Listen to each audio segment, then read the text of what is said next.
Hello, history buffs.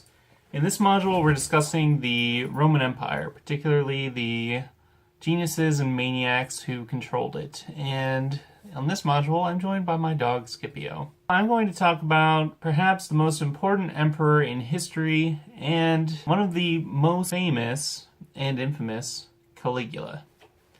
Caligula is important not because he was a great emperor, not because he accomplished a lot, but actually because of his failures more than his successes. See, Caligula was the first emperor who came to the title without having a long public career. He was the third emperor in the Roman Empire. The first, of course, was Augustus, who had a very long career as, theoretically, a Republican politician. And then his successor, Tiberius, had decades of public service under Augustus before he became emperor. But Caligula became emperor as a teenager, before he even had the time to have a long career. His steps to gain legitimacy will actually influence most of his successors.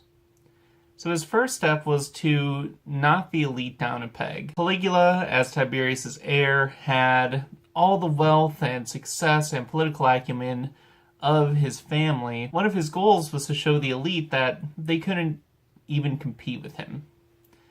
So, for example, when he made a horse a senator, this is often remembered as an act of a madman, but actually it sends a distinct message to the elite that, hey, Caligula can put anybody in position that he wants, and the positions that these elite Romans have are actually no more important than a horse. A horse can do their job. Another tactic he used was to host these lavish dinner parties.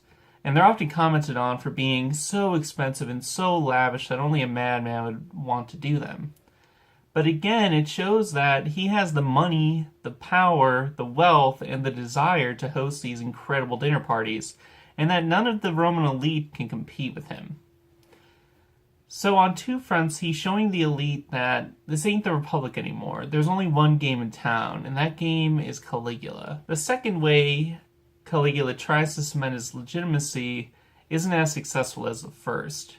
He attempts to invade Britain, and to follow in the military success of his grandfather Augustus. But again, he's unsuccessful.